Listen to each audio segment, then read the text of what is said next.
Questlove Supreme is a production of iHeartRadio. All right. Let's do it. Let's do this again. Suprema, Suprema, roll call. Suprema, Suprema, roll call. Suprema, Suprema, roll call. Suprema, Suprema, roll call. We back together. Yeah. Something out of a dream. Yeah. I so forgot. Yeah. We once had a theme. Roll call. Suprema, Suprema, roll call. Suprema, Suprema, roll call. My name is Fonte. Yeah. Back with the squad. Yeah. With my Carolina brother. Yeah. Charlamagne Tha God. Roll call. Suprema, Suprema, roll call. Suprema, Suprema, roll call. My name is Sugar. Yeah. Back in the booth. Yeah. My raps destroy you. Yeah. God's honest truth.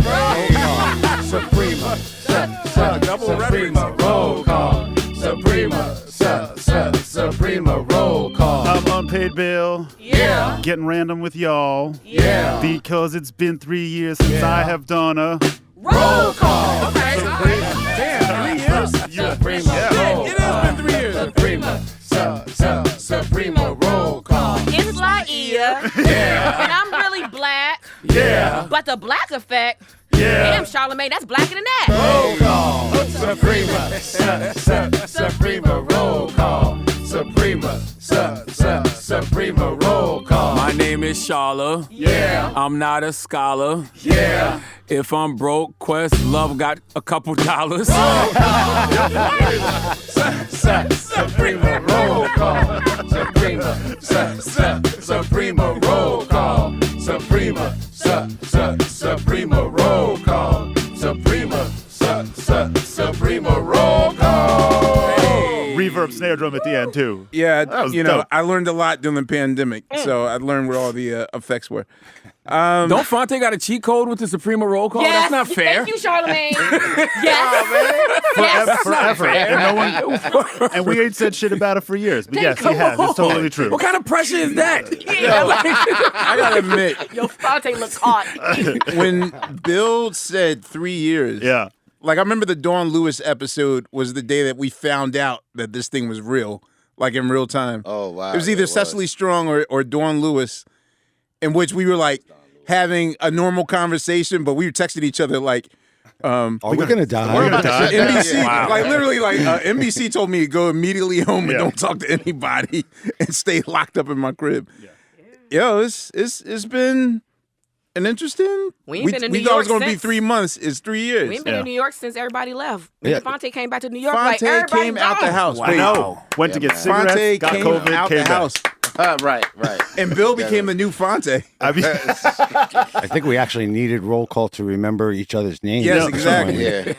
Not to mention, I guess if you guys are still listening with us Damn, right was the now. freestyles that bad? No, Excuse still me, listening? we are- That was This is- fine. Oh. And we There's are been a music lot. when podcast iHeart of the gets year. nervous so. when like the algorithms start falling off when I start rambling. Excuse me, Questlove. Charlemagne presented us with the iPod. Remember, we are the music podcast of the year. That is so a fact. do not.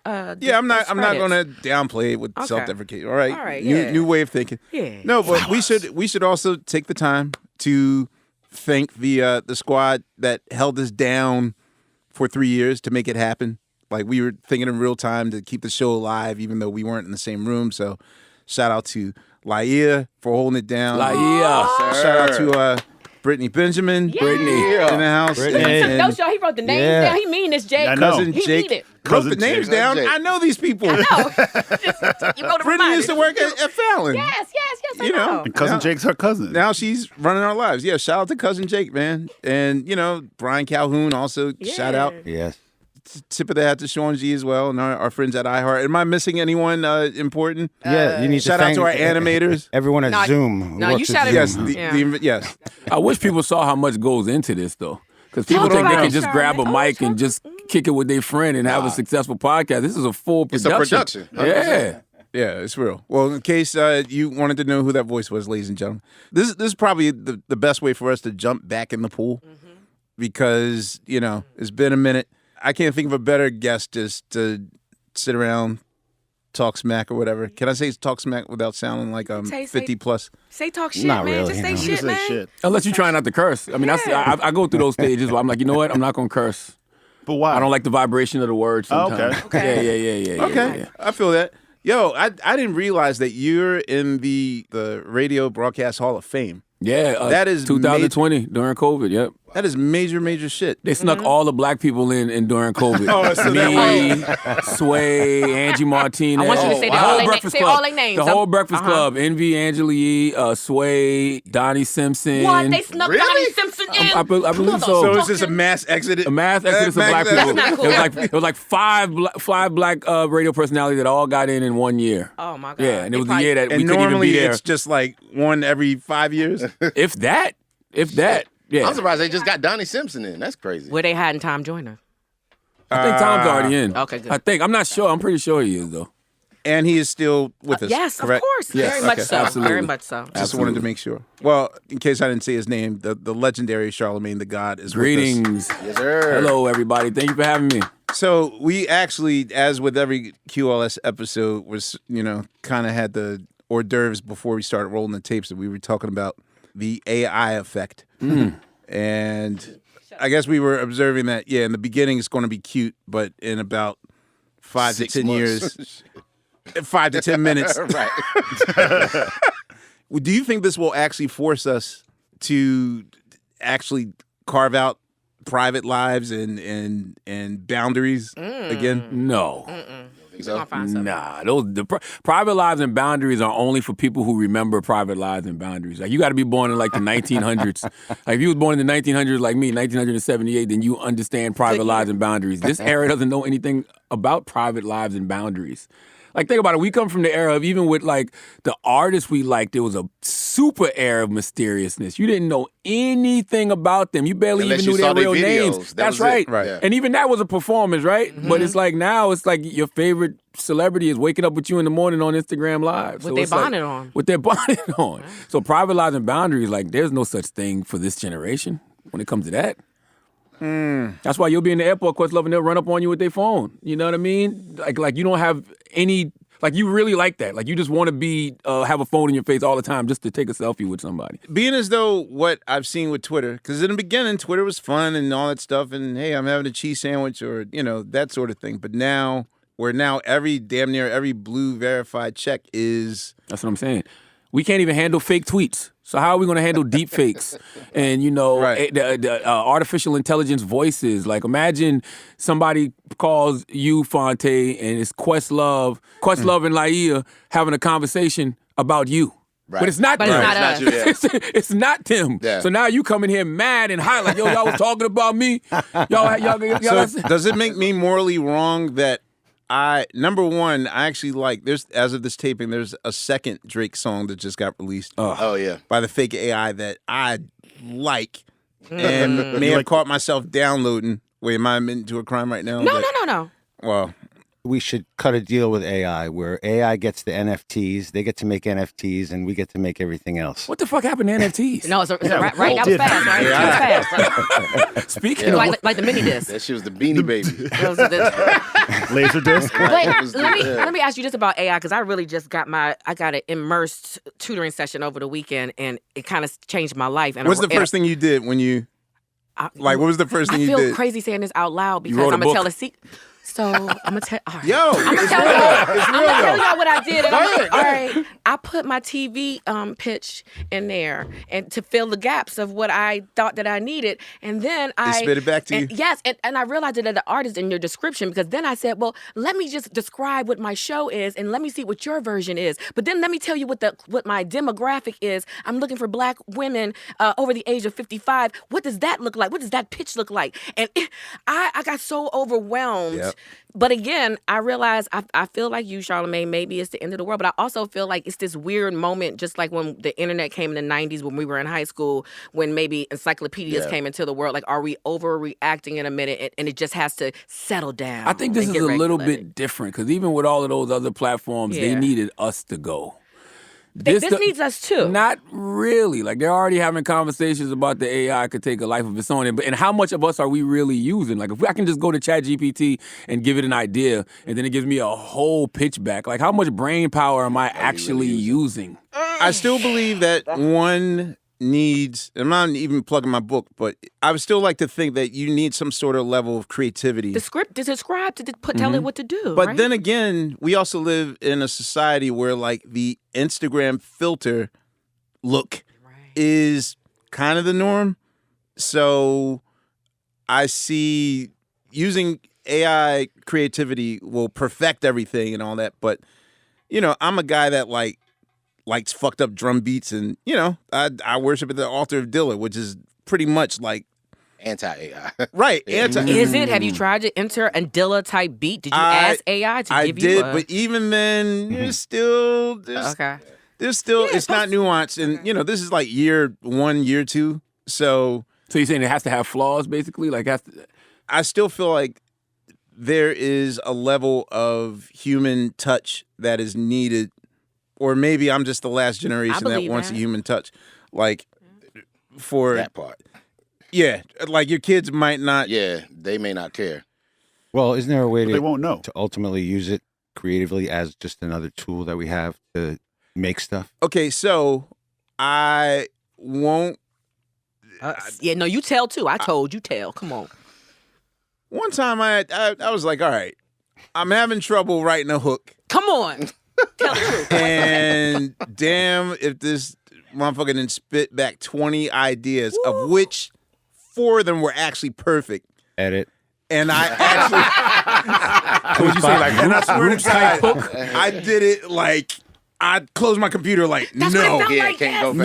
no, I know can't. I'm crossing into the void. What did you say though? Did you say like roots type hook? I literally, no, I was so explicit. I was like, I want to do Better than Roots type hook. I want to do a non-pretentious, I was like a non-pretentious political song that captures the mood of, and I maybe just as an example, I was like, I gave like 4 specific situations, but my thing was like, I want to stress how tired we are of protesting, but not too heavy-handed. And I said, make it 20 hooks. Has to be 4 lines each. And of the 20 of them, 4 were like, oh, shit. None of them were we gonna be all right. None of them were, they didn't give you none of those. Nah, I mean, but it was something that made me like, yo, that would be something I would think of. And that's when it got scary.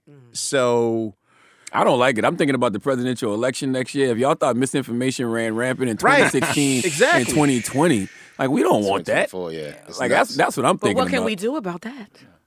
Unplug it or whatever. Like, Go out. like, Go out. I don't know. Like I hate when people have these conversations and they're like, the robots are going to take over. I'm like, well, just turn the Just robots turn them off. off. Right. I mean, Why I do can we turn do- them off. You can turn them off, but that don't mean that that's not going to still happen. And Well, that's the scary part. Elon Musk and 1,000 God. other the people in the tech industry wrote a letter, right, saying that we need to pump the brakes on AI because So they feel now like I it's a gotta threat team to up with society. him? Yeah, they want to try and delay Now I got to it. team up with him. yeah. He just want to make. He ain't. I don't know. I don't trust him. I don't know. Yeah. I just know that they're more smarter when it comes to tech than I am. So when I hear them saying that we might need to pump the brakes, I'm like, eh. But also, we know people. People are stupid. They are. Like in this room, everybody seems to have a certain level of intelligence to a certain point, right? All Our of us, IQ right? is above room temperature. Exactly. Our IQ is above room But temperature. majority Yes. of people are stupid. So if we live in a world that can't even handle fake tweets, how are we going to handle deep fakes Fake and voices fake and- conversations? Like I don't like where this potentially can go, man. I'll say this much though, and this might be taboo. I don't know if it's too soon, but no offense to my 2 brethren over here. Of those 4, He means us. Yeah, he's talking about us, Bill. of those 4 Kanye songs, Kanye AI singing is way better than real Kanye singing. Really I was like, if you want hilarious. if you want a Hail Mary, if you want a Hail, no, you got to hear it. If you want a Hail Mary pass back into the mainstream, or forget, like I'm not saying that you have to pull an Ignition remix, but I almost feel like the perfect song What the hell is does the that- most disarming. I mean, Yeah, wait, yeah. I'm naming facts. Nah, I'm with you. History's shown that the perfect song has been a very I know we were in a different mind state back then. Yeah. But I will admit, there's like 6 AI Kanye songs out there. And I listened to the third one. I was like, oh, man, it's going to make me like this guy again. And I stopped. But it's AI Kanye, though. So AI Kanye, you know, probably Don't. Well, that wasn't Kanye. Yeah, right. Never mind. I was like, It's But- AI Kanye. I know there's going to be a moment in which someone is going to now that the possibilities are endless. Like Yeah, now I you- would like to hear Prince again. Oh, that's You know, spooky. What about that Roots I wanna album hear- you've been waiting on? Now That's you can get spooky. your Roots album that you've been I waiting don't. on. Yeah, I don't. I wanna will. hear that. Yo, this is one of the moments in which ignorance is bliss. I don't want Tariq knowing none about this shit.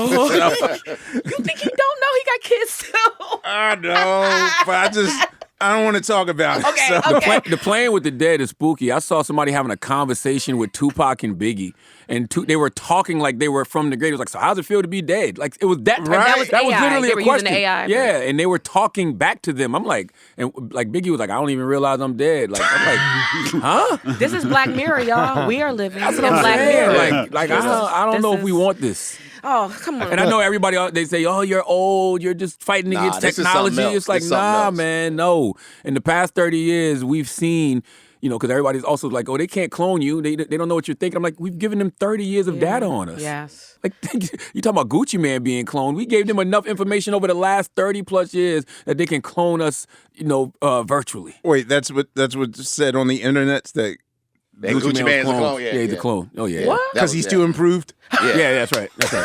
How dare you improve yourself? Because he's living in his Those integrity. people That's just right. too perfect. That's right. Living his life. That's right. That's right. Oh, damn. Okay. I didn't know that. All right.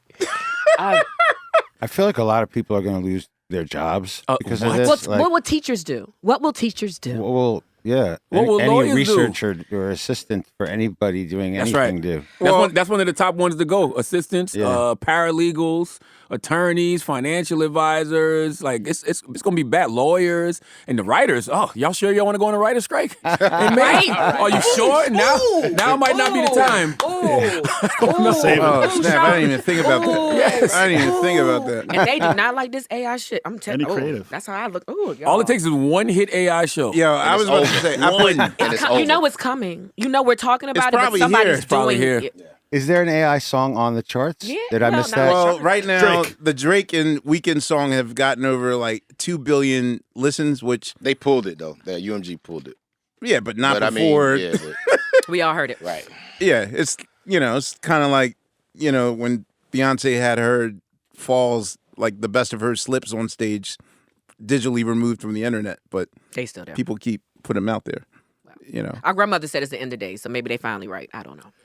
It's It's possible. not the end of days. No, I'm It's- just, our grandmothers, they've been saying it. right. It's just the beginning of some crazy bullshit. You don't want it. I'm telling you. What we think we want, we do not want. And I just feel like it's mutually assured destruction. It's like humans can't help themselves. But what I do want to know, or you mentioned lawyers, and what I do want to know now, if we remember way back in that trial over the Chicago figure that's now behind bars, Oh, okay. where his whole defense was like, well, that's not me. That's someone did a digital. Right. Now, what's going to stop someone else from, in That case they wasn't get me.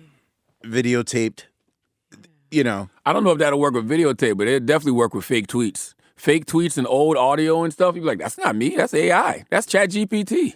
You can talk that. You can do that now, actually. Okay. All right. So we definitely feel gloomy. Come on, ask me a question that make me feel good, Amir. So, Charlemagne.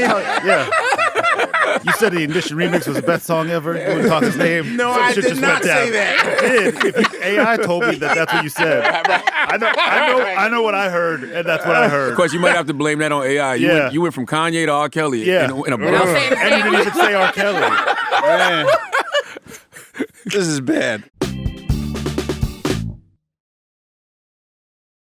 I'll ask you because, you're basically like leading the charge and out in the forefront. Is this, and I say this in air quotes, is this what you imagined life would be? Like, did you have a vision of the future, or is it for you just like one day at a time, like, oh, this opportunity came and that opportunity. Oh, I have a voice. I have a voice stronger than the host of the show that I'm on. And then, like, for you, where was your mind state in 2003? I can go back farther than that. When I started off as an intern in 1998 in Charleston, South Carolina at Z93 Jams, like I remember being in there doing overnights, you know, in like 1999 and just I was studying everybody, right? So I would study whoever was the big person at the time, like the Big Tiggers, or Angie Martinez, or Wendy Williams, or Tom Joyner, Doug Banks, and it just took me down these rabbit holes where I started learning about the Petey Greens of the world. And, at the time, I think Steve Harvey was just getting in the radio, and I just always said to myself, if I'm going to do this, I want to be one of them. Like I used to call those super jocks. Like I want to be a super jock. Like I don't want to just be in a market, doing time and temperature and announcing the next Drake song. Like I want to be one of those. So from that point on, that's what my intention was. Like I set my intention in 1998, 99 to have my name mentioned amongst those individuals. So is it limiting to call you? I mean, I've heard the whole like you're the Black Howard Stern of the new. Oh, that used to get me in so much trouble. You're the new you. But wait, why? Tell me. It got me in trouble because when I started seeing that, like that's like as much as you think you're not influenced by these things that are said about you, but if you start seeing that in magazines and you start seeing that online, you start saying to yourself, "Oh, I'm gonna give them more of that." But you don't stop to ask, well, what about me is the Black Howard Stern? Right. You know what I mean? It's just the controversial. So all you run with is like all of the perverted, the frat boy humor. That like, wasn't it. That wasn't it. So, you run with that for a while. So that definitely got me in trouble. Well, we can actually... At home. And by... That's what I meant by okay. I'm sorry. Of course, it's my mom. Hi, Mom. Hey, Miss Jackie. Hey, Miss Jackie, what up? I'm actually live on the air right now doing QLS with Miss Jackie Charlamagne said Tha you ain't God. live Are you okay? nowhere. Miss Jackie said it is 12 o'clock. I know where you are.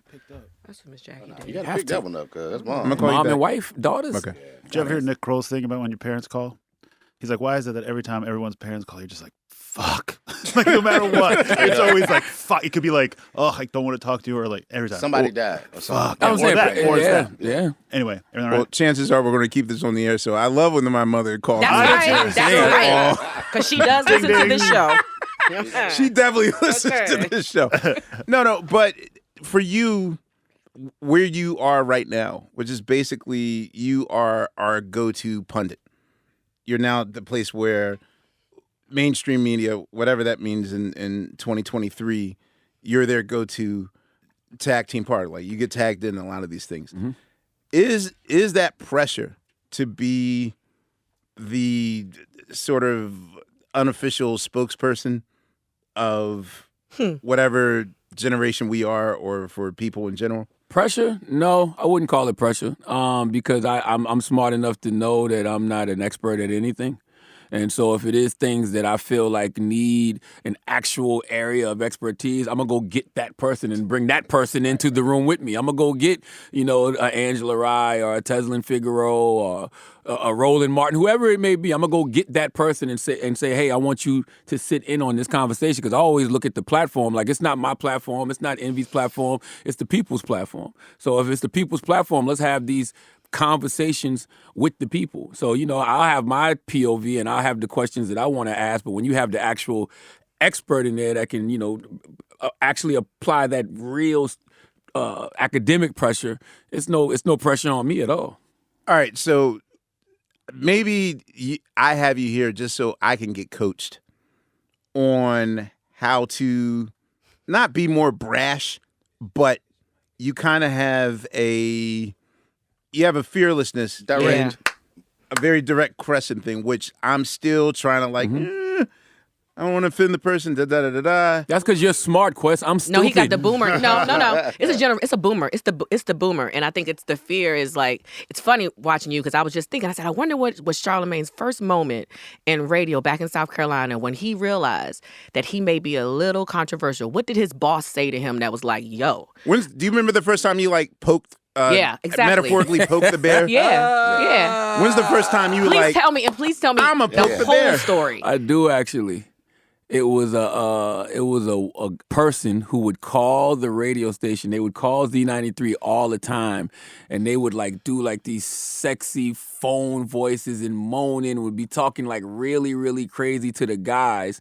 And then I found out that the person was actually a guy doing it. So it was a guy who would call into the station, pretend to be a woman, and he would get off by getting the guys off. So, What? And yes, they didn't know. They didn't know. Nobody knew, but catfish. nobody knew, and I didn't even know if the information I was receiving was true. Oh, because somebody told you. That's right. But when when that person called in, I was like, "Yo, your name is really such and such, Shut up. and you are from such and such South Carolina, You doxed him. and you're really a guy."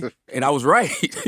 So And they just hung up like, Yeah, so I ended up getting put on. I got put on liners, like all before. You could have your own opinion, and you could, talk. Well, at least in South Carolina, they weren't doing that. I was doing that at the time. But after that, they put me on liners, and all I could do was the time, temperature, and whatever the next Nelly so song you got was. reprimanded for that. Absolutely, yes. absolutely. So that's why I'm curious about Absolutely. Charlamagne in that way, because I know. I never even thought about that till you said it. Yeah, because as a radio person, you either go one of two ways. Like I was usually the controversial person in my radio mix or whatever. But you usually go that way, or you get quieted down because you've been told so many times, like, what the fuck are you talking about? Don't do that. You're offending. Get on the liners, that whole thing.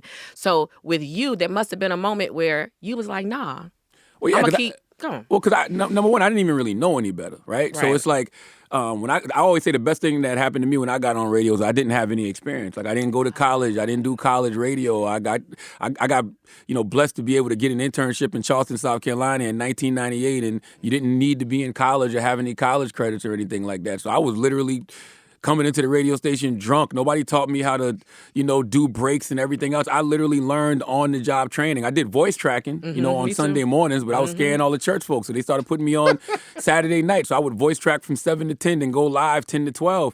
And all I would do was Wait, just, you were scared of church folks? oh, yeah. Sundays, This is yeah, the man. Bible Belt. Yeah, Charleston, nah, South it's Carolina South, on a yeah. Sunday morning. Like, So you would go rogue even on Sunday mornings? I was just talking. being I didn't right. know. I didn't know any better. Like, nobody said you can't do this and you can't do that. Like that But all then came somebody later. did. Yeah, then somebody did, though. Yeah, and I wasn't with it because it wasn't fun. And I'm the type of person, man, if it's not fun, if it's not making me happy, like I don't want any parts of it. And so, what happened was there was a new station that popped up in the market. It was Hot 98.9 in Charleston, South Carolina. My man George Cook, who's still a great mentor to me to this day, he's the operations manager at K104 in Dallas. He hired me to do nights, 7 to midnight. So I left the big station, right? That would be like Power 99 in Philly. I left the Heritage big station in Charleston, which was Z93, to go work for Hot 98.9 in Charleston, which was like a 50,000 watt station with a okay signal for $19,000 a year. But they gave me free reign. They let you do 7 to midnight. Yes. So how that nuanced into, like, you came into our radar, of course, through Wendy, but how did you make that move? I worked at Hot 98.9 in Charleston. I think I got fired from there after like maybe a year.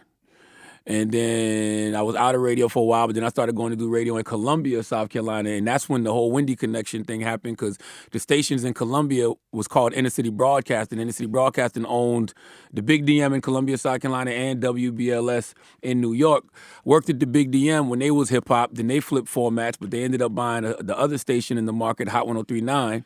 I used to do nights on Hot 103.9, and Wendy was syndicated in the afternoons. And at that time, I was using the internet by then. So like a lot of my content and interviews started ending up on the allhiphop.coms and the SOHH.coms at the time. That's all we had. Yeah, So forums. was the shit, yeah. So people started hearing me nationally. And even Vlad, I got to salute Vlad. Vlad had the beef DVDs. So Vlad would take some of my interviews and put them on beef DVDs. So that's even how I got, Vlad started beef? yeah, it was called... Well, not, No, well, I mean, okay.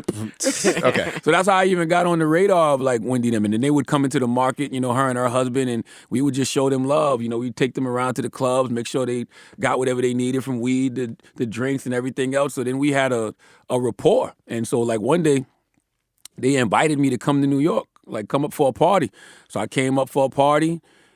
She asked me to come on her show. I went on her show for like 25 minutes. Next thing you know, that night they was offering me the position to be her sidekick. Sounds like be on this show. Word. Hey, yeah, that's Showed up. yeah, we Bill was one of my. He was our first guest. He was our first guest, our pilot guest, and then we stole him. Bill, he's a big deal in the production world. It's not, dude. He's got Hamilton. Tonys and Yeah. Emmys and Oh, shit. he's damn near an You know. EGOT. Yeah. Sweet.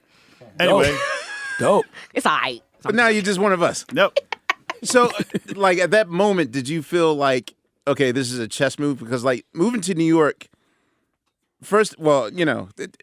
moving to New York or San Francisco or any of those big cities which require, like, you to survive in that city and whatnot, like, was that part of your chess plan, like, eventually? Yeah, because I'm saying I got fired from Hot 98.9, so that's one firing.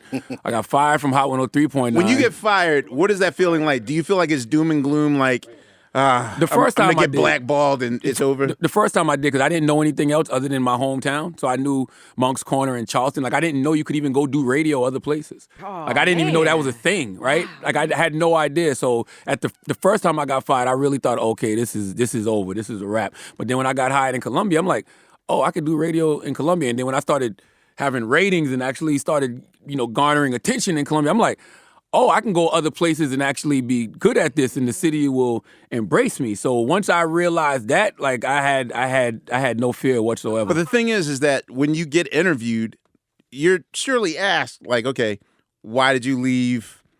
Oh, it's different in radio. In radio, they know. Like, they know they know pretty much why you got fired. Like, they've already reached out to somebody. Or, like, they know. Like, for me, it was always strange because you would think I would get fired for something I actually, like, did on air. I've never been fired for anything I've actually did on air. I've never even been fined by the FCC or nothing. You What know were what you I mean? fired for? Hot 98.9, it was literally just a regime change. So a new program director came in, and, I knew the guy at the time. It's kind of like he was another radio personality in the market. And I remember they asked me would I like to work with him, and I'm like, yeah, that'd be dope to have him on the air. But then they hired him as the PD. I'm like, yo, y'all ain't say y'all was hiring him as the PD. Right. You know what That's I'm something saying? else. So then he brought in Territorial pissing. That's right. So he brought in a whole new team, and it was the same thing. Hot 103.9, they fired me because I had gotten with Wendy, right? So I was flying back and forth because I wasn't getting paid for Wendy my first year and a half. I knew it. I knew Wow. that. Oh, no, I never got a knew check. that. Yes. Really? Oh, That's no, radio. It was all an opportunity. Unpaid Charlemagne. They was like, word. You too. Like I said. Okay. Like I said. And listen, when I say not getting paid, I don't mean like I was only getting paid a certain amount. I wasn't getting paid, period. nothing. No. Same. Same. All right, Bill, I didn't know. No. Look, the situation has been rectified, but I just wanted the history, the fucking history. First of all, Bill, you're wearing those sneakers, which is Those more are than our expensive. house payment. So Those Eco-friendly, though. Very Shut up, you- eco-friendly. I'm wearing Before you- $40 plastic shoes. Okay, hold on. Before you turn into Mr. Croc, you wore really fucking expensive sneakers too. Yeah, and then No. the pandemic happened. Like you ramped Those are up. expensive These are my sneakers. orthopedic God damn, nursing home shoes. Those don't They got look- Those Velcro. shoes, Those look expensive. those are the clean version, but most people, when they get those sneakers, it looks fucked up already. Like, it's supposed to look like... I've seen mad white boys with dirty versions, but I didn't know Right. that they were expensive. Them What's, joints are like $1,200. get the fuck No. out of here. Those are not. No. These are eco-friendly. I got a couple of pair of those. Ha! Like, they're made out of like Y'all Like rich. old K-Swiss. Psycho. recycled material or something. I'm wearing plastic sneakers. I have those too. What the name of them? I'm sorry. I know They're we called talking Veyas. Charlamagne. Veyas. Okay. Did you always wear Crocs, Quest, or after the? No, pandemic. Oh, I thought it was after the Kanye debacle. No. Because everybody Right. Man, Oh, Yeezys, we weren't sure if he was a symbol of hate. So everybody started all my wearing Crocs. Yeezys have just... they ain't never leave my house no more. I heard they still comfortable though. Yeah, You I don't said wear the them because of switch. you, but they heard they're mad comfortable. What? Right. Yeezys. I mean, they were the most comfortable It's sneaker not even ever. close. It don't matter. Not It even don't Like, close. matter. a month before he got kicked out the crib, I got those moon boots. Yeah. Oh my God, I felt like I could fly. Like, Wow. like I was going to the store, like just jumping on spring. But nah. We gotta look up the Croc people's politics. You're right. Croc Well, some people just self-sabotage just because they can't help themselves. But anyway, so Anyway, nice sneakers, Bill. Yeah, thanks. yeah, and you're rich. Anyway, so go. They don't look nice. I just don't think they look very nice. Because you're such a sneaker aficionado. Anyway, let's move on. I am. What the fuck? I wear all of Questlove's used sneakers. Well, okay. I have Yeah, I very- got No, those do look like Questlove used sneakers. Yeah. Those like the old North Carolina Tail Air Force Ones. They match nothing else you got going on. Like If you're nothing. not a UNC fan, don't even fuck I with know, it. I know. All right, never mind. Let's talk about him again. Yeah, okay. Go Tar Heels. All right, moving on. Straight up.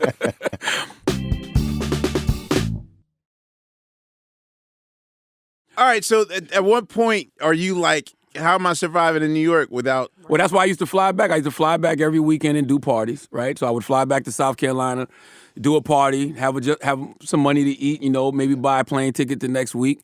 And it got to the point where Hot 103.9 in Columbia was like, you can't fly back and forth no more. Basically the operations manager was like, you can't have your cake and eat it too.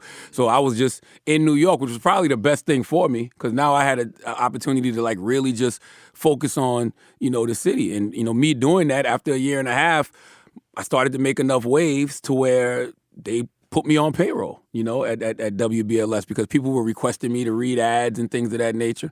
So they put me on payroll at WBLS, and I worked there until November 2nd, 2008. And Wow, you remember the date. Oh, yeah, you know why? Because President Obama became president-elect the next day. That's when you came to us in Philly. No, Philly came. Philly was... I got to Philly in 2009. Yeah, 2009. After I got fired from Wendy, I was out of radio for like 7 to 8 months. And it was cool because my first daughter was born June of 2008. So while my wife was going to work to pay the bills and everything else, I was home with my newborn for the first 7, 8 months of her life, And then I got hired at 100.3 to beat in Philly. Can you talk about that time, too? Because I was always curious. You and Wendy both did that. Like, when Wendy was down for a second, she came to Philly, and she did mornings. And then, I'm not saying you were down. I'm just saying that I was down. Okay, thank you. I didn't want to say that I was loud. afraid to go get unemployment because I had too much pride. I was like, this was on Wendy's show, and Wendy was on VH1. I'm like, I'm not about to go in on unemployment line, So... which cost us an eviction because my wife couldn't afford to pay, all the bills in the apartment and everything at the time. So we ended up She's back in South Carolina during this time. We moved back together. Oh, okay. The interesting thing about 100.3 to beat in Philly, I worked there for like 8 months, 9 months. Then I got fired from there. So that's the fourth firing. Me too. So hold on a second. Okay. Now, you're recapping this nicely, but what I need to know is when a firing happens, is there a lesson learned? Like, I'm a person that now sees failure as not a 4-letter word, but as like, here's the lesson I learned. Yes. But for you, what is the lesson learned when you get fired? It was just all part of the journey. Like, when I literally look back on it right now, I used to always say to myself, this is just going to be another chapter in the book. I used to literally say that. And then... It's a chapter in the book. It literally became a chapter in the New York Times best-selling book, which was my first book, Black Privilege. Like, literally, that's all I ever used to look at it as because every time I would... get fired, it felt like I would fail up, right? So I got fired from Hot 98.9. I ended up in Columbia, South Carolina doing radio. I get fired from Hot 103.9. I end up working with Wendy. I get fired from Wendy. I end up doing my own morning show in Philadelphia. But for you, it's not a game of Russian roulette where it's like, okay, dodge that bullet. Now, let me make sure that I keep this job. Well, I mean, again, like for you, is it about safety? No, or is it about your dream and goal? I never got fired for anything I did on the air. So it's like nobody was ever reprimanding me for things that I did on the air. I was getting fired for political reasons, like even with Wendy, November 2nd, 2008, the economy was in shambles. They fired 25 people. They fired the legendary Vaughn Harper, God bless the dead. Great radio personalities like Champagne the same day that I got fired. It just so happened I worked with Wendy at the time. So my firing was highly publicized, which also let me realize, like, damn, I guess been doing my thing in New York that if I get fired... It makes news. It makes news, Right. And it's kind of crazy because, when you came to Philadelphia, the moves that they made to make room, it's so funny. They kept you for 8 months, but they moved everything around. Like, me and Pooch had a morning show. Right. Charlemagne's coming. Y'all ain't got it no more. So we going to put, middays and Pooch in the afternoon. You're a midday mommy. Yeah, Right. right. So it's just funny how radio's so fucking fickle So when in did that way. Kendra G come? Kendra G came after Kendra Pooch. G was Pooch with left. us. She was with us. Okay. She was night show. She did nights. Okay, Yeah, gotcha. Of course now Kendra's doing her thing too. That's right. But it's just interesting the way lives are shuffled and then all of that for 8 months. What is the ideal slot for radio? It used to be mornings and so you afternoons. like getting up at 3 in the morning Yes, to... I loved it. Love it. You got to be wired a certain way. But I then love you it. gotta go to bed at 9 o'clock? I love it. It's not for you, Amir. Great. You take naps. If you really got to go out and do something, you do what you got to do. But That's right. But then you be up in the morning when nobody else is awake. That's right. You just feel like you ahead, That's right? right. So I was going to ask, so how do you manage, like, you know, your social life? Because, I mean, you have to go and do events and stuff like that. So Fonte, I'm married with 4 kids. I don't have a social life. Really? But you're still a brand. I mean, go ahead. Yeah, you're a brand. Yeah, but I'm saying, Well, like, right now, how many? I mean, between you and Andrew, how many jobs do you have right now? You're a network owner. I mean, as far as hosting, I do Breakfast Club in the morning, and then we do Brilliant Idiots once a week, me and Andrew Schultz. But everything else I do, I thank God that I have a team to run it. Like, you know, we literally just had the Black Effect Podcast Festival this past weekend in Atlanta, sold out event, you know, first of its kind, where we literally had a festival full of podcasts. Like, you know, I know that the Roots, y'all do the podcast stage. We did. Yeah, I'm steaming right now because I was like, why did you do that? We were invited. We did the festival, and I can't do that on my own. Like, that's a team that does it. That's a team that makes me look good. That's Dolly Bishop, who's the president of my network. Dolly, yes. You know? Big ups to you for that, sister, That's too. that's Come my on, sister. exemplary. That's right. Yes. So now in your current life, you make time. Do you have boundaries like, okay, I'm carving out time to do this, that, like these 8 hours I'm working and then. Yeah, I feel like honestly for me, I feel like everything is carved around my wife and my kids at this point. Okay. You know what I mean? Like, to me, that comes first before everything else. And like I said, you gotta have a great team. Like, I got a company at Audible, SBH Productions, me and Kevin Hart. We got a team. Like, you know, all you do is tell us what calls to be on. And we know and we tell them projects that we want to do. Like, yo, I just found this person, or this person just reached out to me. Y'all should reach out to them. But like, they handle all of that. Got some things to throw. Nice side note. Okay. Please. How old are do. your kids now? 14, 7, 4, and 18 months. Jesus. Yep. But do you think that radio will ever make a comeback to what we know it as? Yes, because the funny thing is the audience hasn't gone anywhere. So it's like the same amount of people who listen to radio in 2023 is the same amount that used to listen to radio in the 90s. Like, there were 96, 97% of the country still listens, you know, to radio. And for the first time ever, radio has more cume and listenership than cable television.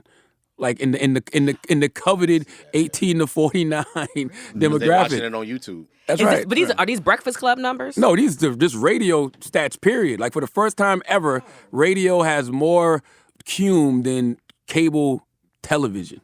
Okay, so how do they measure that? Because I watch you guys via YouTube. Mm-hmm. So what numbers are no pun intended, the gods watching to determine what your value is?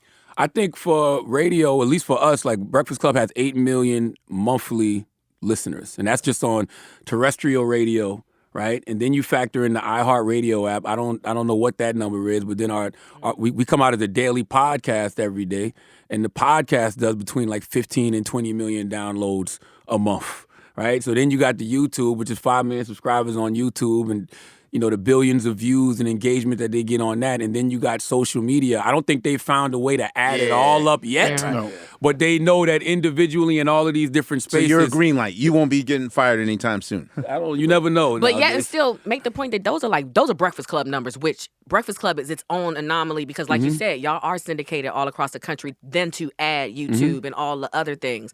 But local radio, do you think, because I mean, I know syndication ain't going nowhere.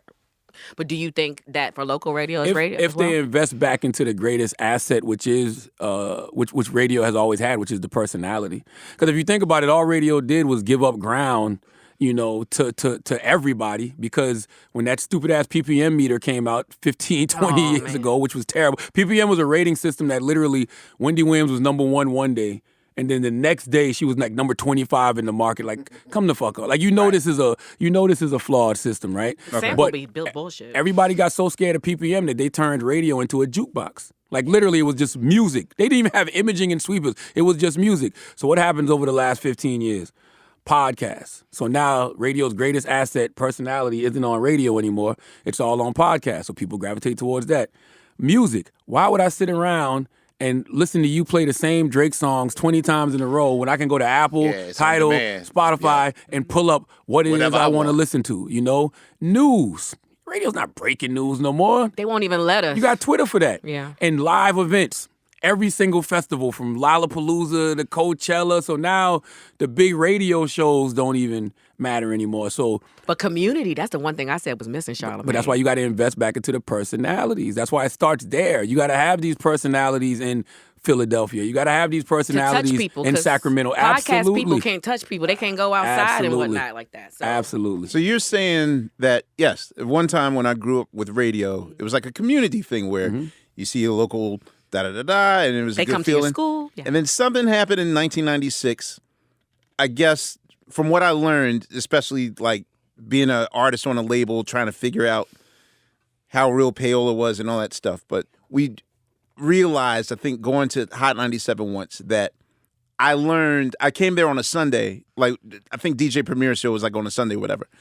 And in the next room, these people were like, yeah, we're loading in the songs for the week. And I was like, what are you talking about? He's like, oh, yeah, all this is predetermined. We don't play music anymore. Like, all the playlists are predetermined a week in advance.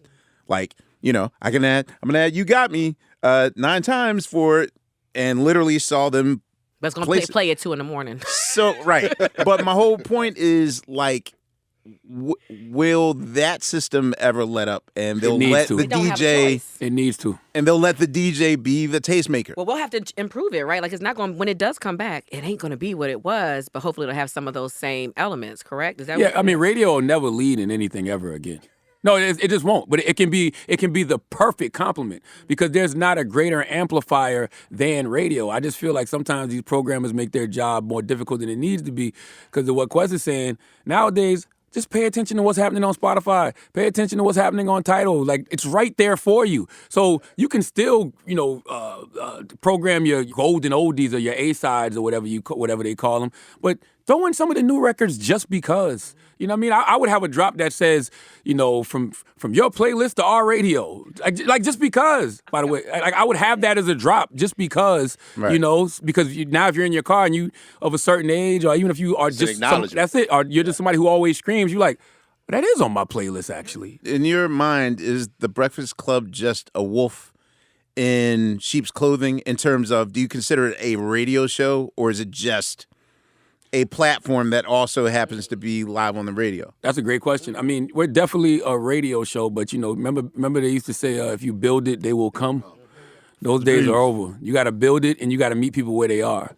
So it's built, and now we meet people where they are. So we put it out as a daily podcast. We put it out on YouTube. You see the clips on social media, and we're on BT and That's VH1 right. every morning now. So Congratulations. we're literally meeting people where they are. And that's what you have to do if you're in radio. Like, if I was having a conversation with a radio personality in 2023 and they didn't have a plan on how to take their content and put it on all of these platforms, I wouldn't hire them. Wait, now I feel like Britt and Jake are like, this is what we've been trying to tell Amir to do with Questlove Yeah, they Supreme definitely are for in their the planning last- session. It's true, though. They were just literally talking about that. For those who can't see that. It's the truth. This It's is just- why we made, I didn't even makes know the that we job were harder. YouTubing until like, Wait, we someone are? showed me a clip in my pajamas. I was like, wait a minute. Oh, you didn't know that? No, I didn't. Yeah, well, Yeah, we're on a soft launch, Yeah. but it's hard when you don't have a team. As you say that, I'm like, you're right, but man, for the one person band of it, and if radio isn't your main money maker, and you're trying to get a job with Charlamagne, you still got to do all that. It's a lot sometimes. And listen, I never had a team. When I was doing mornings in Philly, I was getting paid $75,000 a year. They didn't have no money for a producer, so it was the local board op that was there, who was my board op. Then eventually they hired my homegirl Sasha Katie. Me and Sasha used to get up every morning and drive from Jersey to Philly. Not even South Jersey. I was living in like Rutherford. She was in like Rahway. So we'd be getting up at like 3 o'clock in Into the that morning. The R's of Jersey. wait, are you allowed to be late, or traffic is It was no something- traffic that time of morning. What had Yeah. happened was, So we'd leave. there's no excuse. We'd leave at 3. I'd be there by like 5:15 because 100.3 beat wasn't in Philly. Charlamagne, you ain't never oversleep. I don't think I overslept For in mornings, Philly. not ever. I couldn't. Philly, period. Yeah, because I'd be up at 3. Like, so I don't think I overslept. Right, you Philly. oversleep, But what happens if you oversleep and like, oh, I got to be on air in 10 minutes? Like, Well, yeah, and that I couldn't do that in Philly because I was literally the only Yeah, person. the I didn't music have would no just play. You co-host. got to be there before the mic break, like That's before the right. 5. And with Breakfast Club, you got it was Envy and it was Yee for all those years. So it's like you could be late, Even took- now you could still be late because at least it's one person there. okay. Now Eddie with no. y'all. Y'all got Eddie, right? Eddie's over there. Yep, Eddie's with us at Breakfast Club. Yeah, and then me and Sasha literally used to drive every morning to Philadelphia, and it would just be me, the one man But those band. are different times. Now you're asking for YouTube, Instagram, all the things. Well, all I needed was a camera person. So give me the camera person, and then give me the footage. And we would upload it to YouTube. We'd put it up on 100.3 The Beach website. I would send it to the blogs personally myself. Even when we got with Breakfast So you Club. were your own. Absolutely. You would throw the party, be the DJ, be the host. Absolutely. And then you're the guy outside the club handing out flyers. 100%. Because I'm used to that. I was doing that when I was doing radio in South Carolina. I was sending my stuff I would go on all You hip do hop. your own edits and. Oh, ILC, I can send this to ILC. I was doing that. Like, I was getting the emails and sending them myself. When we got with Breakfast Club, same thing. We didn't have no promotion and marketing budget. It was literally me, Envy, Angela, our producer Q, our board op M-Easy. After about a year, they let me hire another producer. So I went and got Sasha, bought Sasha back from Philly. But prior to that, I was like, we need a cameraman. We need a cameraman here recording every single interview. And that's literally all we did. And then we would take those interviews and shoot them out to all our connections that we had in the internet world. Then all the radio started following them and doing it. Yeah. Are you telling me that the mothership, the top brand doesn't know that you are LeBron or Jordan and that you need a team to work, that where you go, there will be numbers, there will be ratings, the algorithms will be up and all that stuff? I think in 2010, they didn't know. Because in 2010, they were still using the .com. They weren't even putting content on YouTube yet. Like, literally, in 2010, It was still power1051fm.com. And then, like, those numbers started to get so crazy. But we didn't get YouTube until 2016. I had been telling them, like, yo, Wait, we need... what? Yes. I had been telling iHeart we need to be on YouTube. They only wanted to put clips on YouTube and bring people back to the .com. It wasn't until the week of... They always wanted to. We had Hillary Clinton and Birdman in 1 week. Okay. So that Birdman incident was... Hillary Clinton was that Monday. That was the hot sauce, Hot sauce in the bag, yep. And then that Monday was Birdman, and somebody took the clip and put it Mistake on it. online, and like in 24 hours, it had like 72 million views. And then they was like, you know what? We should start putting our videos on YouTube. I'm like, you think? Because before it was just clips. Right. It was clips that would lead you back to the .com. I'm like, yo, nobody's doing Nobody's going to the .coms .com, anymore, no. yo. All right, so when that moment is happening, like, I guess now you're hyper aware of this can be a viral moment where, you know, a 10-second rant could suddenly define you or whatever. Mm-hmm. But as that moment's happening, like, what's going in your head? Like, I didn't is think... this about to be, I'm about to say something real old, Morton Downey Jr. Oh, shit. That's Let me how- hear it. Come on, fast forward a little bit. You know what I'm talking You know about. I do. That's why I'm like, Wow. No, but I mean, like, no, that was a moment where like, the brawl on the Morton Downey Jr. Yes. show became, like, super viral. And then, of course, then there was... it was a JayZ version, too. I'm about to say Hell, what's the Arsenio. other dude? Oh boy, Geraldo. Richard Bay. Richard Bay. Richard Bay. There was a Yeah. brawl on Richard Bay before. He was like the Morton Downey of Oh, really? I guess Yes. Jersey or whatever. Yeah, yeah. Jersey. So Yeah, yeah. when that moment is happening, like, are you hyper aware now that of like one frame could be a GIF for life, like the No. Soldier Boy Drake moment, or those things? Like, I wasn't. You know what's so funny? I remember that day because, you know, we pre-record all our interviews a day early. So we pre-recorded the Birdman interview a day early, and we aired it back on April 22nd. Everybody remembers what else happened on April 21st. Prince. Prince passes away. wow. Yeah, So yeah. I remember I was hosting the MTV Upfronts. I remember being at the Upfronts, getting the news that Prince died, and I'm like, God damn, Prince died. And everybody, then I'm like, we can't play Birdman tomorrow. Nobody gonna care about no Birdman interview. Like, literally, It'll that was get my buried. mindset. It'll get buried, right. That's what I thought. Quinn. I was like, right. nobody's gonna care. But then I said, Different crowd. it's only 2 minutes, 30 seconds. I remember saying this interview. I'm like, the interview's only 2 minutes, 30 seconds. We could throw it on at like 7 and then get back to Prince. So at your 8. mind, you didn't think like this interview's a bust. We don't got nothing usable. I thought it's Prince. Prince passed away. right. I'm thinking But we ain't got everybody and nothing their else. mama is going to Right. be on Prince. But we're Right. of a certain age, Yeah. so that's we old. We can so and we can Man. multitask. We put that interview out, and I could be wrong. It felt like Birdman was the A-side that weekend. right. It was. It was. You know what I It mean? was. Like, that was the same weekend Prince passed away, but my whole timeline is put some respect on it, memes. And see, that's the other thing, right? You can know something's gonna go viral, but you don't know the life it's gonna take Bro, on the It internet. becomes something completely That's different. what I'm saying. And that's You why tell the me camera that has you to be there trademark all the respect. No, because I didn't Motherfucker, see. you better do it now. I done made so many respect t-shirts. Because in my mind, I'm thinking like, I knew he was gonna come up there. I knew he was coming up there wilding because one of the record reps hit me like a couple weeks before, and he was like, I just want to warn you, dog. No, he didn't warn me. He just said, Birdman wants to come on such and such date. He wants to make sure that you're there.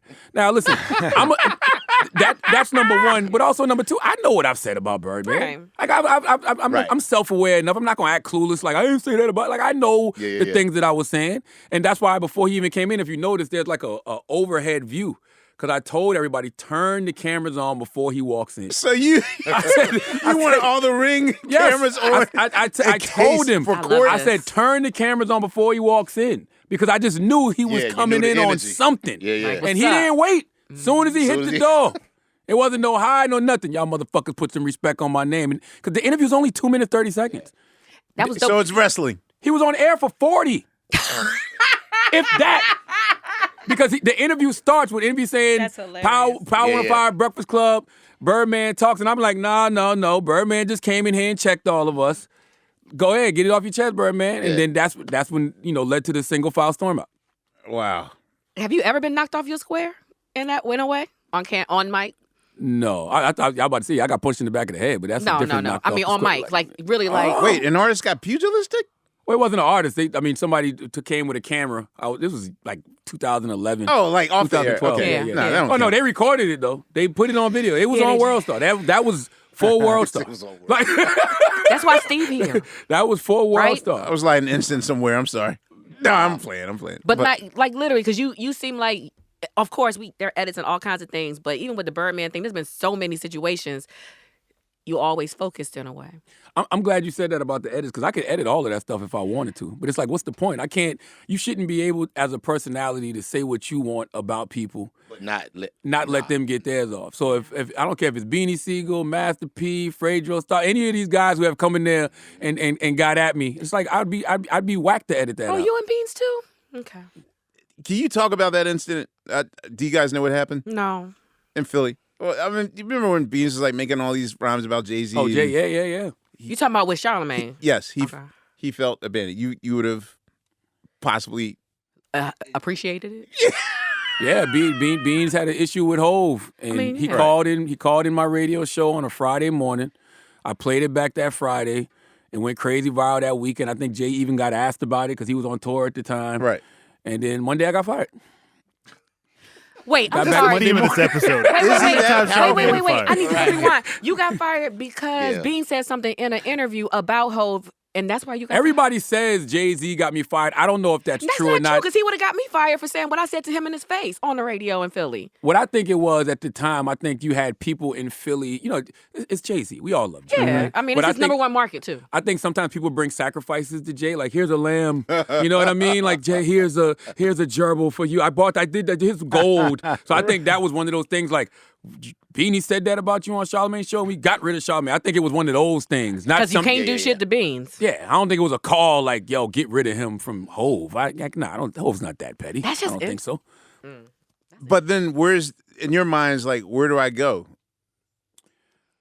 You know what's so interesting? There's a Vlad TV interview I did right after I think it was the day I got fired. Okay. And I literally said, this is just another stepping stone. I said, I'll be back on the radio in like a year or so. And, sky's the limit. Like, I literally say that. Like, I say that in the Vlad TV interview. And that's literally how I felt. You got to think, I already been fired 4 times. Yeah, you got your speech already written a number of times. Plus, a record executive again, huh? they told me once, you ain't nobody till you get fired in this 3 business. times. They say 3. They say if you get fired 3 3 times. times. Oh, it's 3. Oh, see, they say you're nobody if you get fired once. If you get fired 3 times, you're a superstar. Shit. All right, I word? got one. Is that how it is? I got one one more more fired. time. I got Fired? one. Not today, though. Yo, I want to ask you, man, the Ray J interview. Son, Yeah.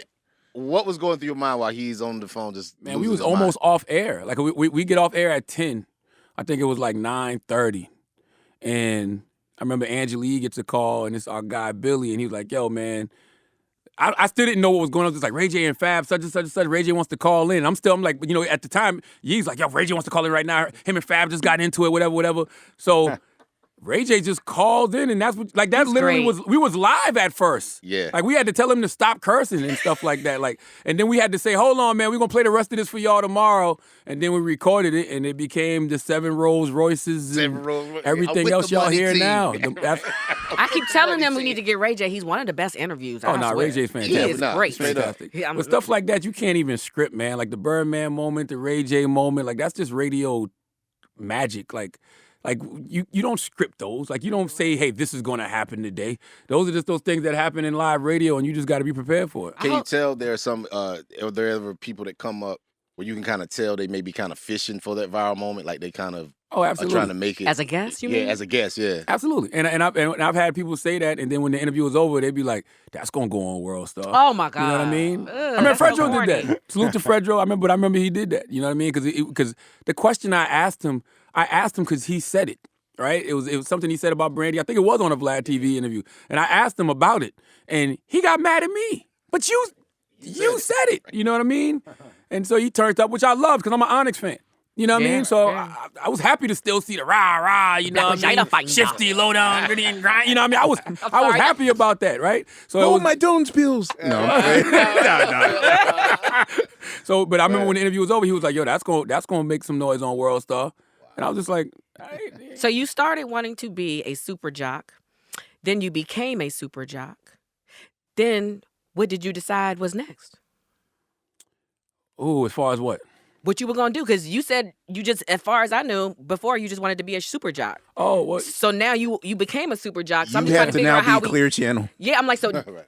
do we say I'm going to have my own network? Yeah, is it Or TV? is it I'm going to Like, do what's my what's TV kinda show? the next thing? Oh yeah, I mean definitely because the more you grow, right, the more you see. So it's just like we always talk about there's levels to this, right? Yeah. So the more you ascend, you start to meet new people and you start to get a bird's eye view of the game, and more opportunities, and now you're getting opportunities that you didn't even think was possible. Now you really feel like sky is the limit, right? So it's just like a few years ago when I saw how the game was changing as far as podcasts are concerned, and I've been on podcasting early. I started my podcast. Me and Andrew been doing Brilliant Idiots for 10 years. We actually just launched our first episode last week, officially, but we've been doing it for 10 years. Credit Practice given. makes perfect, Yeah. right? Okay, so when I saw where the game was going as far as networks and everything, I started looking around like, man, there's not a lot of, there's no network for black podcasts. Like there's no one place that you could take these black podcasters that are getting these views, but they don't have no infrastructure to properly monetize what they're doing. I was like, yo, that's what I want to create. I saw what Bill Simmons was doing with The Ringer, and I'm like, I want to create that for us. So that's when I had the idea for the Black Effect like 3-4 years ago. Was that kind of what Combat Jack was doing with his Exactly what loudspeakers? Combat Jack was doing. Because God bless the dead, salute to Combat Jack. Chris Moreau is the first person to tell me, yo, you need to write a book and you need to start a podcast. This was 2011. That book thing is essential, huh, Charlemagne? Very. And, but Chris writes books. So Chris has written, he's helped 50 Cent, Russell Simmons, like he's helped a lot of different people write books. So he told me, 2011, you need to write a book, you need to start a podcast. I was arrogant at first with the podcast. I knew I wanted to do a book because I'm an avid reader, right? But I was like, why should I do a podcast when I got my own morning show? And he was like, man, trust me, start a podcast. So I did, and with Loudspeakers Network. And that ended up being Brilliant Idiot. So it's me, Combat Jack, and The Read. And then when I started to see how creating a podcast gives you a whole other voice and it's a whole other platform, then I started seeing how it could actually be lucrative. Started bringing in other people that I thought were interesting to do podcasts. So, that turned into the Taxstones and the Angela Rye, and then even Envy and his wife started one. And, Ye took lip service from Shade 45 and started doing a podcast. And it's just like, then eventually Loudspeaker gave me a percentage of the company. So I Equity important. Very. So I saw, the other side of the podcast game from the executive side years We call that like ago. distribution in a way? Is that when you talk about those other companies like Loudspeaker, like iHeart? I'm just trying to so people who are listening understand the formula of podcasting in a way. I think Loudspeaker provided a lot more infrastructure because people didn't even know what to do to start a podcast. You know what I mean? Like Loudspeaker had the Engine Room Studios downtown. Like they would tell you to come at this time. They had a producers there for you and everything. So they made it very easy. Then they had the ad sales team. So to start a podcast in 2023, what are the essentials to at least stick, make a dent? Like I know there's some people that just like record and You got treated like you're making a TV show damn near. Yeah. but yeah, TV like now. what is the starter's Be kit, visual. post-pandemic starter kit 101 thing? 2 Jews in the corner. Killing Y'all it. my Well- insurance card. That sounds like a great podcast Happy name. Hanukkah. Happy It- Hanukkah. That is a fantastic It podcast. does. name. It No, that's just an essential part of any podcast. That's not a podcast. Let's talk about our mutual friend. All right, Yes. so Wheezy. Oh, the I best. feel like she is on the verge of greatness as a solo act. Like what steps? Wheezy. Oh, I'm sorry. I'm From just we horrible listening. decisions. Okay, thank Who is this? Sheila. What was we talking about? Yes, thank you. Wheezy. One half of the horrible decisions. Oh, Got okay, it. gotcha. Got it. Gotcha. Okay. Right. So she about to cut a solo deal, whatever. I'm treating it like it's the music thing. But what do you recommend that a person does to? I think number one, you have to be authentic, meaning, and I know that's such a cliche thing to say, but everybody and their mama is getting on these microphones and they're just talking nowadays. It's like, what do you actually have to offer that's different from everybody else? But how can you tell the difference between a provocateur? All right. So look, academics just deal with Rumble, yes. which kind of just why, in my opinion, it's. I know people want to be provocateurs. You can tell people that are easy, like, okay, whatever buttons I should not be pressing, let me press those buttons. But what is authentic in terms of like being a provocateur or being honest? That's a great question. I think the difference is, I think somebody like Wheezy, right? Wheezy and Mandy with Horrible Decisions. Their story is authentic.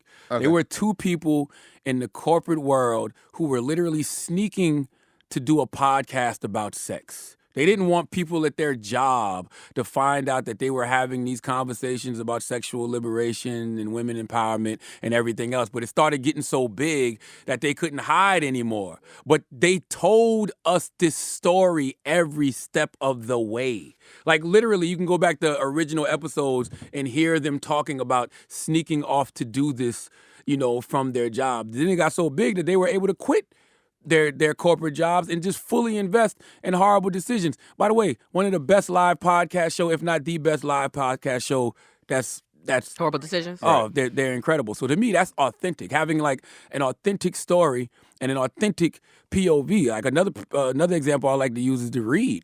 Kid Fury and Crystal. I remember watching They Kid long Fury. time, right? Long They like one of the Yeah, longest. man. over a decade. Yeah, I remember watching Kid Fury on YouTube back in the day, and you always knew he was funny. You always knew he was smart. You always knew he had a star quality. Then he starts to read with Crystal, and you could tell that they're friends. They're just on there having two, authentic conversations, talking about their experiences. Like, you just happen to know Kid Fury's a gay man from Miami, and Crystal is a queer woman from Oklahoma. That's because they tell you this, but that's not the vein of their existence. They're just good at what they do. To me, that's the type of authenticness that makes for a good podcast. Nowadays, people think just because you got a name, you can launch a podcast. Set up full Those be the mics wackest ones. Yeah, and talk about relationships. Oh, God. Oh, God. Yeah. And the ones with the God, names that's can't it. commit to the schedule. Word. Yeah, it's So- low hanging fruit. All It's these like- people all the people that aren't in relationships with relationship Yep. podcasts. All these men who've never been married Yeah. telling women what they should be doing It's a with lot themselves. of those, Charlamagne. How many? You got a couple of those shows on the No, I don't have any. Please. I don't have none. I don't have no manosphere podcast on Black Mansplain? Effect. Yes. Mansplain podcast on Black Effect. Nah. Actually, 2 Jews in a corner would be a good. We can mansplain anything. yeah. Like, what the fuck? Just give me something. We could That put it will on be World the Star. next Right. show on your Yeah, we- network, Mr. Love. Listen, Mr. Love. Yo, Shaw, I always wanted to ask you, man, because I don't think I've ever heard you speak about this in any ever interviews or platforms. Specifically, making it out of South Carolina. Mhm. What is that like? Trying to explain to people, because I'm from North Carolina, so trying to explain to people that like you said, you have opportunities now that you never thought were possible. How have you adjusted?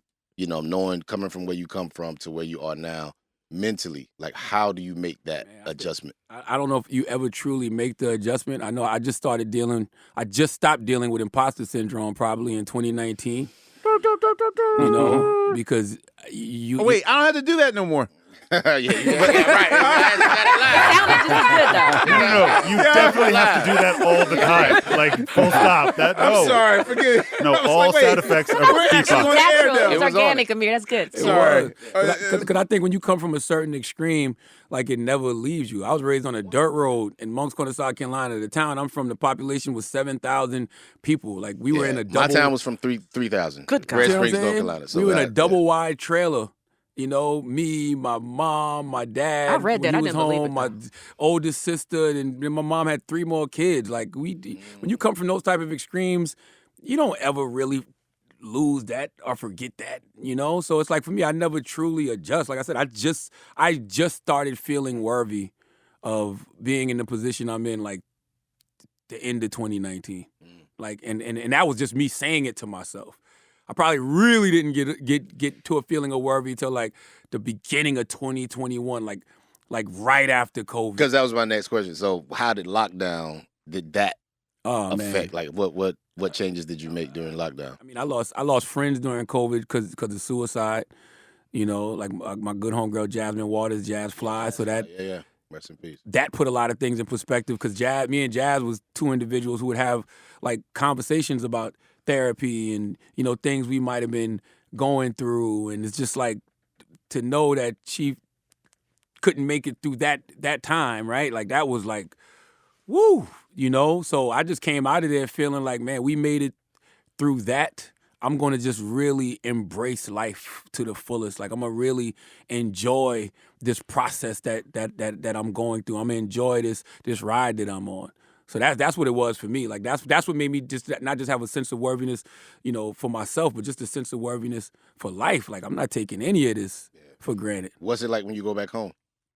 Can you go back home? No, I can. I definitely can. It's love, but it's not love from the people you want to get the love from. You know what I mean? Because it's people that you grew up with, you came up with. They might be upset over something you said in a book. You know what I mean? They might be upset over something they heard you say on air about, you know, growing up. 5 years ago. Yeah, right? but I'm We're like, just Years ago, upset right? that you've evolved. Yeah. Yeah, upset because your grandma is like that little McKelvey boy. He really does a lot for our community and stuff like that. That might just make you mad. Oh, fuck him. I remember him in high school. He wasn't shit. You know what I So mean? you're the new Calvin. I'm the new exactly. And you wasn't quiet. You used to talk shit on I everybody. definitely So used to talk people was shit. definitely like, God damn it, not that one. I used to get bullied, and then I went from getting bullied to being the bully. Because I got tired of being bullied. So it was like, oh, you can't beat them, join them. So that day my glasses fell off for that final time and they cracked. I said, fuck them, I'm not wearing them no more. Because every other time they would fall on the ground, they'd be crooked. I was going to school wearing crooked glasses, you know, getting more bullied because the glasses were crooked. So after that, I was like, I'm done, you know? So I just started being the bully. But I mean, it's love. Don't get me wrong, it's love because I do a lot for my hometown. I do a book bag drive every year. I do the turkey drives every year. We do mental health initiatives, you know what I mean? I bring therapists and psychiatrists, you know, to my... Charlamagne, I'm so thankful for all your conversations about black men's mental Oh, health. thank you. Oh, Thank you. my God. I Thank feel you. like it's a new era. Even in this room, as these men now speak freely about this stuff, I just wanted to say that as you were going down the roll call, I just wanted to thank you for that. I did that last year. My Yeah. man Jay Barnett, he's a psychiatrist. He does this tour called the Just Heal Bro Tour. And it's him and some other psychiatrists and therapists. I bought that, you know, to Charleston. So people know I do a lot for a the big community. deal. So I think it's one of those things where it's like I love them, but also I hate them a little bit too. And maybe I'm just maybe that's just in my mind. Maybe nobody hates me and I'm just scared to go around. You know what I'm saying? Yeah, I was going to say, you know what? This happened once at my high school reunion where I did that whole Marty Marr, Pretty Ricky, what they call him. I had the list ready. You know, my date was tight. I wore the suit and everything. I was like, I'm going to get revenge on all of them. I'm going to get revenge on you all. Boys to men, all you. I'm going to get revenge on you. Boys to men. And like, They performed at it, didn't they? I got there. And yo, man, They was everyone like, was so nice. "Hey." We're so proud of you, Amir. And I was so mad, like, oh, guys, like literally. Yeah, that's what it is. And then I realized maybe, again, the voice in your head is your worst enemy ever. And I think maybe what I thought was everyone's opinion of me in high school was maybe the opinion I had of You had myself. yourself, 100%. Absolutely. And Absolutely. that's when I realized, like, man, like now I got to be friends with everyone, and like for real, I was right. a year, like That's right.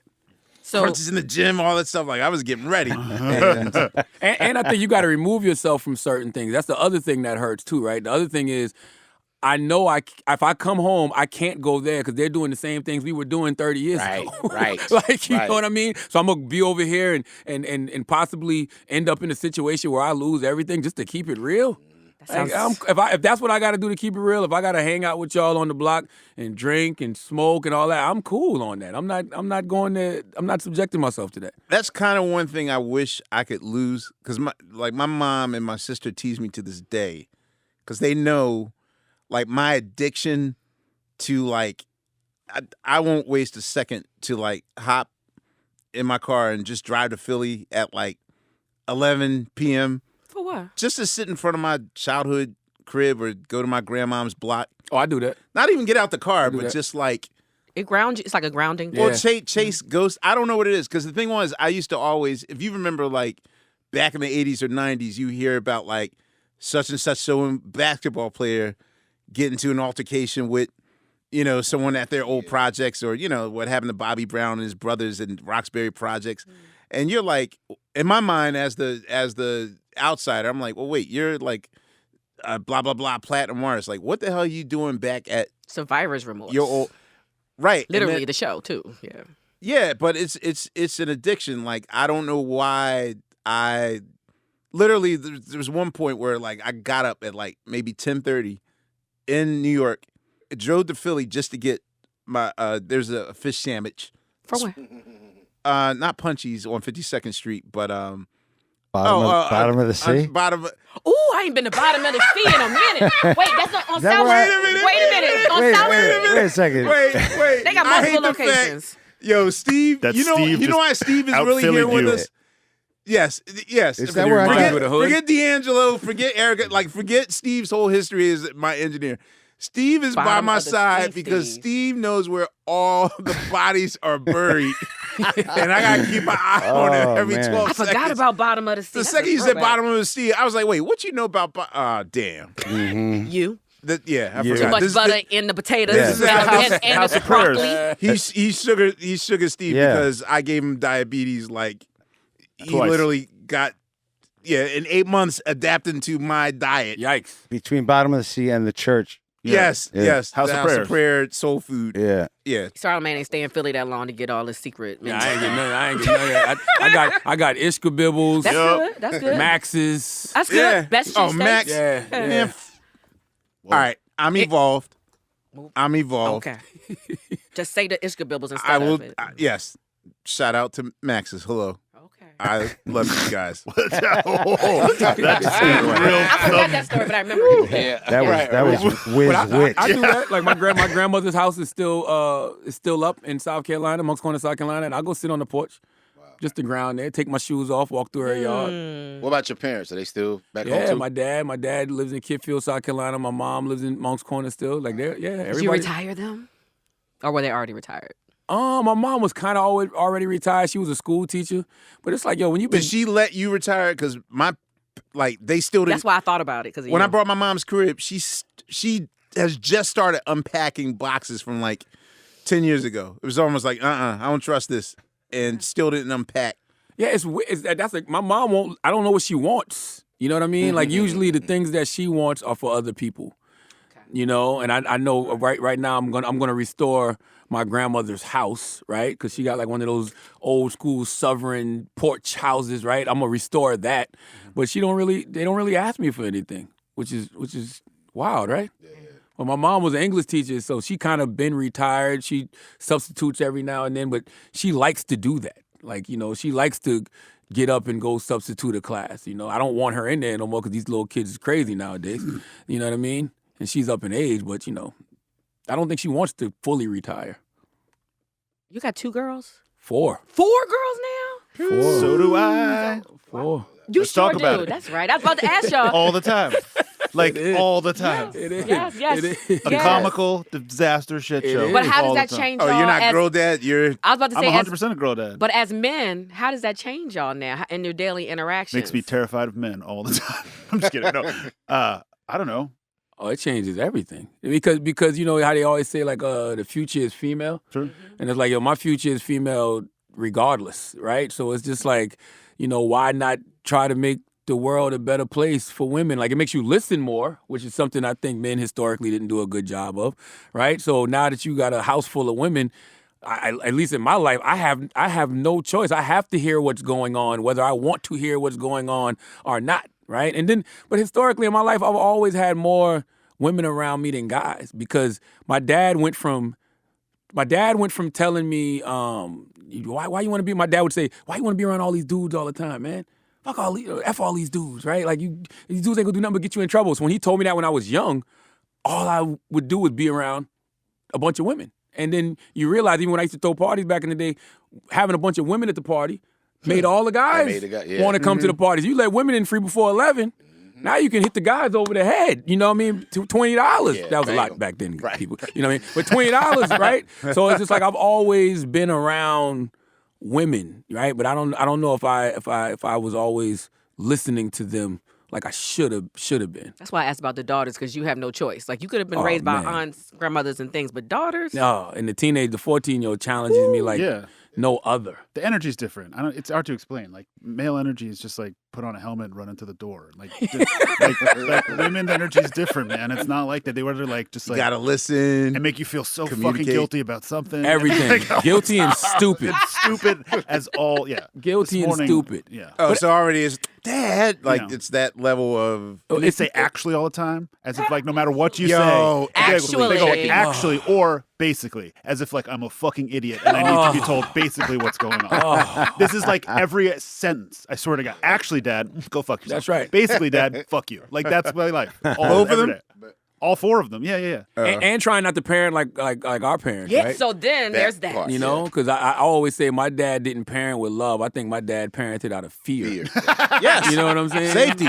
This motherfucker's not gonna be like I was. You know what I'm saying? Like I don't want him to make none of the mistakes that I made. So I think, you know, just trying to parent out of love, or even answering those questions like why. Like when your 7-year-old or 4-year-old asks you why. No longer do we say, don't ask why, because It I means said so. something. Don't That's say right. that anymore. Yeah, That's yeah, right. yeah. I was like, That's well, right. And that makes you think, because sometimes you be like, well, what is the why? You know what I mean? Right. What is the why? Am I just parenting out of Doing my it. own Yep. anxiety? I'm just doing what I was done to me. That's Just- right. That's just why I 'cause don't. that's what we always did. Like I grew up getting beatings. I'm not beating my children. You know what I'm saying? Like, and I used to get beaten. not even a pop. Nah, How has your marriage changed over the years, and what or developed over the years since? Me and my now wife been together for 25 years. So we met in 1998. I don't have to make in up my Moncks own Corner. sound effects. I'm In 50 years, that's like 50 years of You're entertainment. the Foley guy. Nah, straight up. I don't. That's like, what the? Hey, not. That was not.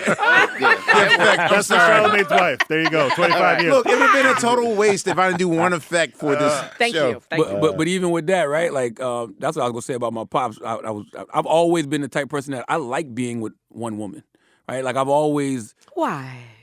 just having a rider for you, having somebody that's riding with you. Like I always thought that was the cool way until I caught my pops cheating, Oh. and I'm like, how you out here cheating on my mom? And he looked me in the eyes and goes, "You only got one girlfriend? one day you'll understand. One day you gonna understand. You know what I mean?" So in my mind, I'm thinking there's something wrong with you. with Just having want one girlfriend. So that's when the whole player thing started, or trying The Stern years. but to be a player. No, that was way before the Stern years. Oh, This shit. was I've been with her since '98. That's right. You know what I mean? So this is way before that. But it's just like it took me until like 2016 to totally get rid of that, because I started to realize I'm becoming my father, right? So you're turning into what you hated, right? Not that I hate my dad. I just hated how he did our family. Right. You know what I mean? I saw what his infidelity did in breaking apart him and my mother, and what that did to my younger Yeah, the siblings. residual You know what I effects mean? of that. Absolutely. And I didn't want that to be me. On So a that- side note, I always think I want to ask this about to men that cheat, and we all cheat because I've been a cheater. But what if I missed it? Finally, I missed it. Amir, this is why I wore the shirt. This is why I wore the shirt. I knew it was gonna come. Thank you. I knew it was gonna come. But what I was gonna say is, what if she would have turned around while you were in the stage and been like, well, baby, since you in the stage, why don't we just polyamory this thing for a second until you can get it together?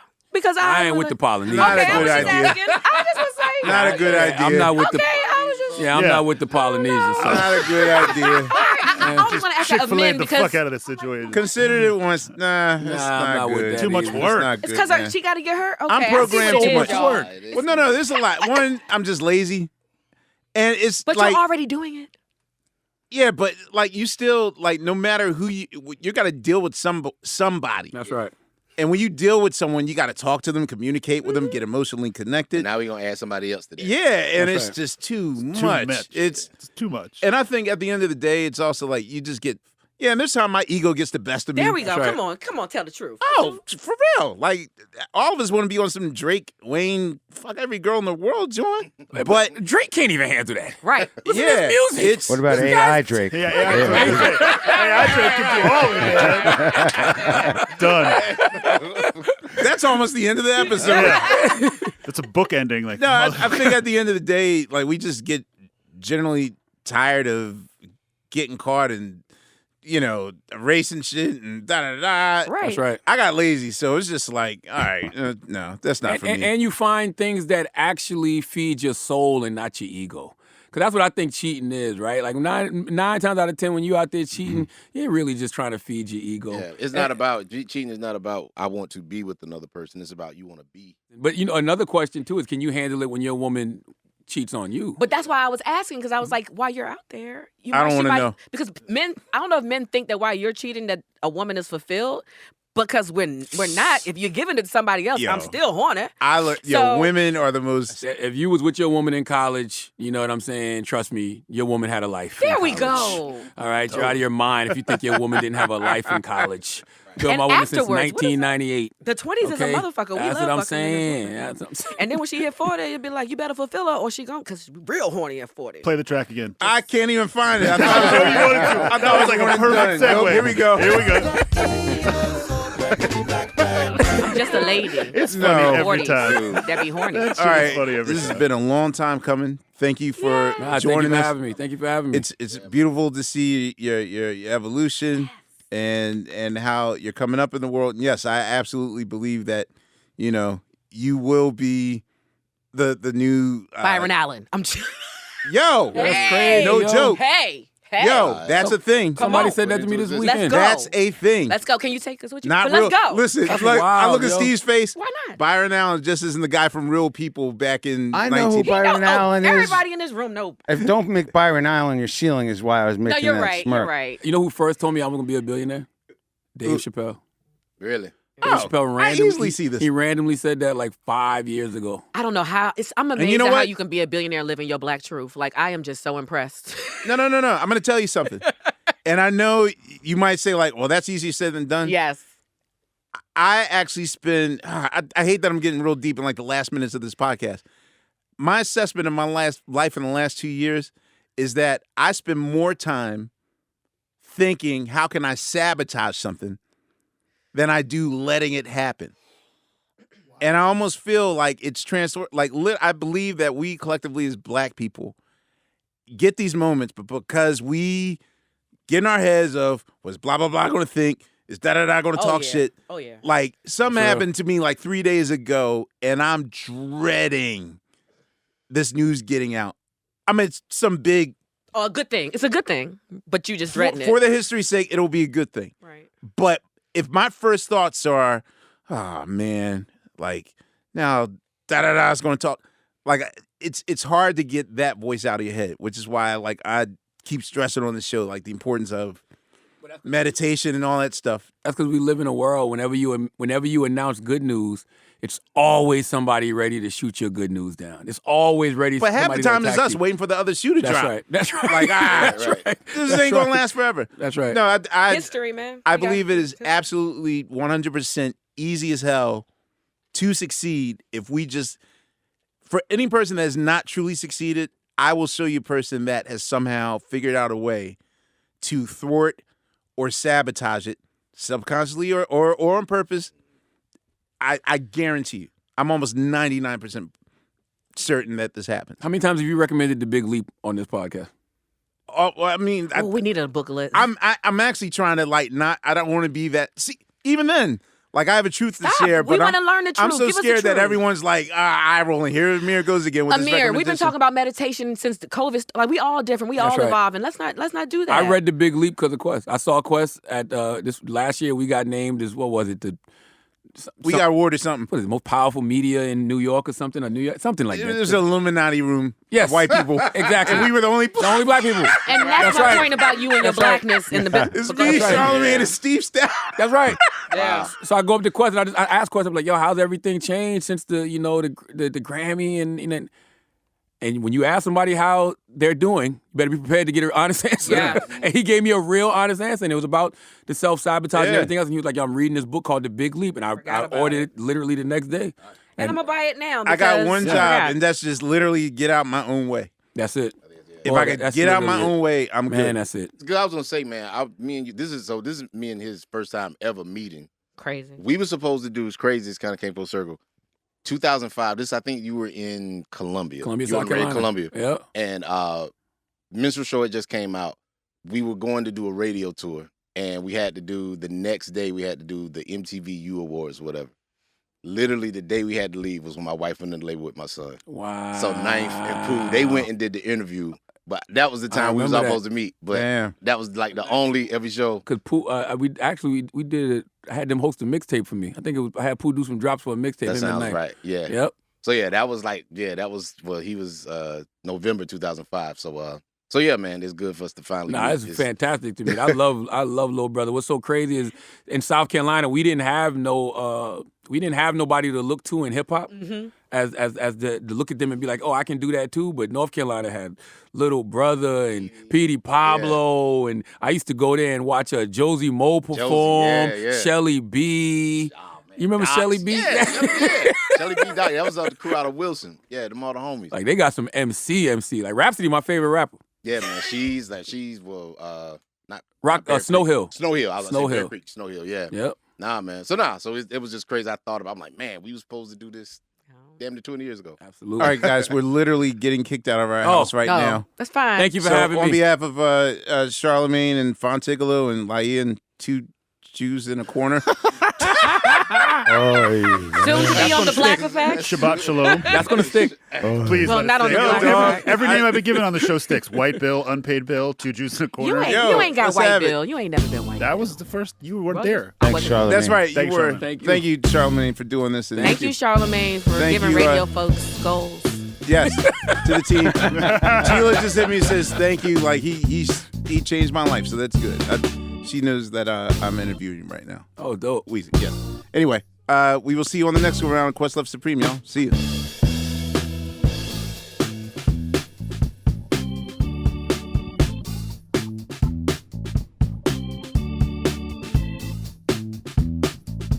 Questlove Supreme is a production of iHeartRadio. For more podcasts from iHeartRadio, visit the iHeartRadio app, Apple Podcasts, or wherever you listen to your favorite shows.